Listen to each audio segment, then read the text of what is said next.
Hey guys, before we start the review, I would like to give a shout out to Sega for sending me a review code for Team Sonic Racing. You guys rock. I feel so honored that you gave me the opportunity to review this game for you guys. Alright, with that out of the way, let's get started with the review.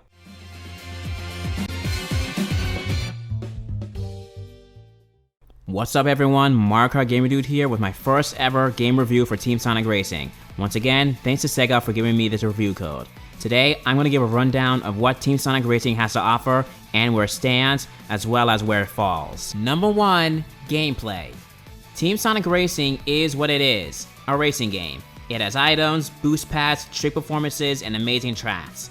But what makes this game different than games say like Mario Kart is the team mechanic. In team races, you and 2 other team members must try to earn first place, but you must do it as a team, meaning even if you get first place, your teammates will reflect on the final score.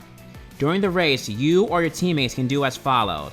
Ride on your yellow Swift Streamliner on a boost of speed, or get back into the race if you spin out once your teammates passes by you. You can even give items to your teammates. Even if they are in a pinch, or you don't need the item, you can just give it to your teammate at any time.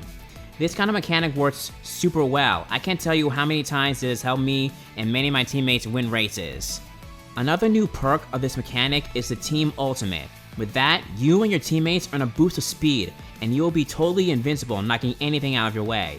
You can also hear theme music from the characters, such as Reach for the Stars for Sonic, Vela Nova for Blaze, and Dreams of Absolution for Silver.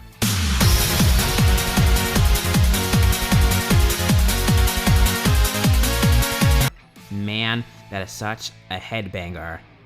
You can earn Team Ultimate by just doing any of the team mechanics, riding the slipstreams and such. I will say though, even though Team Ultimate is a great way to catch up or win at the last second, they really should try nerfing or doing something to limit how many times teams can use Ultimate, because I've had many races where almost all the teams had the Team Ultimate at the same time, which can get really insane. Oh, and if you're worried about the team mechanic and you don't want to use it at any time, you can race without teams. But then, it'll just be a normal racer without any of the perks or the team mechanic. I tried it a couple times and it's not fun.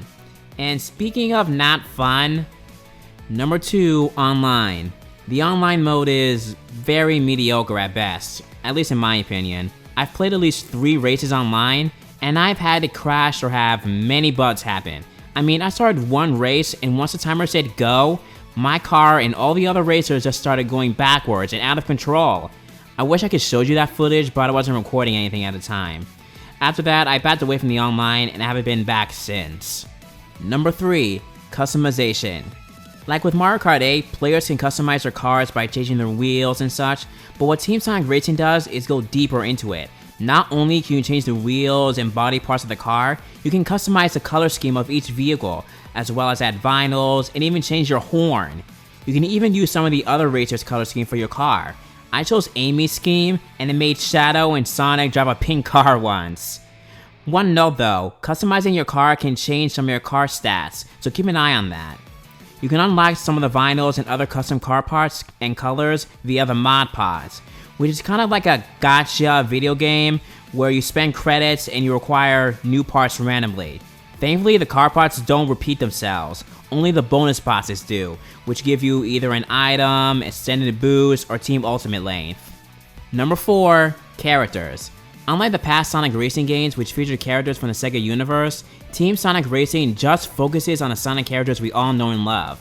And you can tell some teams take inspiration from Sonic Heroes, which was the developer's intention. And also why you can see characters classified as speed, technique, and power. We have the classic team of Team Sonic, we got Team Dark, and then Team Rose has Amy, Big, and Chao? Yeah, for some reason, Cream the Rabbit isn't on Team Rose. Instead, it's a Hero, Dark, and Normal Chao with Omo Chao in the back. Don't know why they put the Chao instead of Cream and Cheese, but oh well. And the same situation happens with Team Chaotix. I mean, Team Vector. Vector now has Silver and Blaze on his team instead of SVO and Charmy. Now, I don't really mind this change, as I've wanted Silver and Blaze to be in this game to begin with, but I figured they would have their own team alongside Marine. Also, Team Eggman has Metal Sonic and Zavok, but who cares? So that makes a total of 15 characters. Now that's one of my minor nitpicks of this game. Mario Kart 8 and the past Sonic racing games had such a bigger roster, and look at Crash Team Racing Nitro Fuel's roster. So why so little? Hopefully we'll get DLC at one point in time, hopefully with the Babylon Roads as racers. And while we're on the topic of nitpicks, for some reason you can't choose who you want on your team when you play single races or Grand Prix. It's always the same team or randomized for you. I was really hoping to make my Hedgehog team or my favorite character's team, but that option isn't here. One other thing about the characters that I'm sure many of you have noticed. Number 5, voice actors. Now in case you haven't noticed, Knuckles, Silver, Blaze, Omochao, Zavok, and Omega have all received new voice actors as of this game. Knuckles is now voiced by Dave Mitchell. He has a good job, but I can still hear a difference on Travis's performance as Knuckles. Blaze is now voiced by Erica Lindbeck, aka Silica from Fire Emblem, aka Cassie Cage from Mortal Kombat 11. She also provides the voice for Omochao. And you know, I didn't even hear a difference in her performance as Blaze and Omochao, and I still don't. So right now, she's a great replacement for Laura Bailey. Zavok is now voiced by Patrick Sates, who also voiced Zamam from the Deadly Six. So I'm assuming if he ever comes back, that he'll get a new voice actor as well. Silver is now voiced by Bryce Papenbrook. You know, I'm actually okay with Bryce's performance as Silver, but I will miss Quentin Flint's portrayal as Silver. He made Silver sound mature, while Bryce makes him sound young and kinda dorky sometimes. And finally, Omega is voiced by Aaron LaPlante, and again, I don't hear a difference in his voice. The reasoning behind these changes are simple. Travis and Laura are married and have a son together, so I'm certain they're stepping back from a few roles to have more time raising him. I'll miss their performances as Knuckles and Blaze and Omochao and Zavok, but hey, when you become parents, you gotta come back on a few things. I don't need to bring up what's been going on with Vic, so I'll just move on from that. And I heard Quentin was busy with Kingdom Hearts 3 and other games, so that's why he was recasted. All in all the voice acting is spot on, and I love the voices in this game.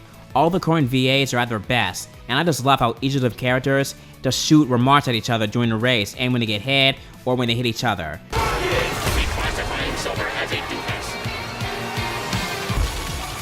the message, Metal Sonic? Deal with it, Sonic. Really brings personality to each character. Number 6, Team Adventure. The story mode is as simple as it gets. A guy invites the Sonic cast over to race across the tracks of his choosing, and behind all this leads a plot for Eggman. And you can already guess how the story ends if you haven't already.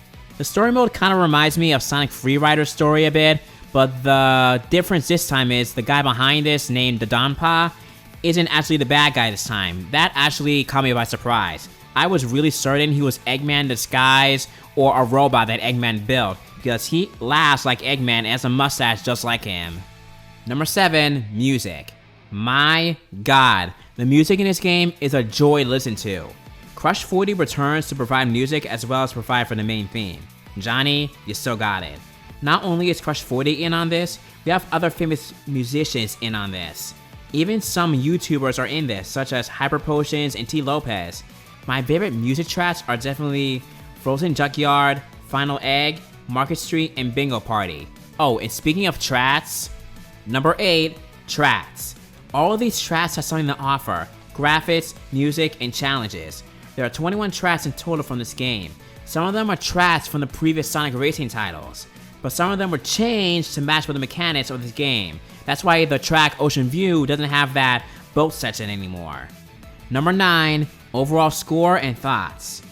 Team Sonic Racing is indeed a great game. It has tons to offer with gameplay and strategy. It feels and plays differently than Mario Kart, and I even almost enjoyed it more than Mario Kart. Almost. You should definitely pick it up the game and play it to your heart's content. I give Team Sonic Racing an 8 out of 10. The pros: great gameplay, content, music, tracks, and graphics. The cons: low roster number, more gameplay options, better online. Alright guys, that does it for me. I hope you enjoyed this review, and I hope you liked this video. Hit the like button, comment, and subscribe for more content. Okay everyone, bye!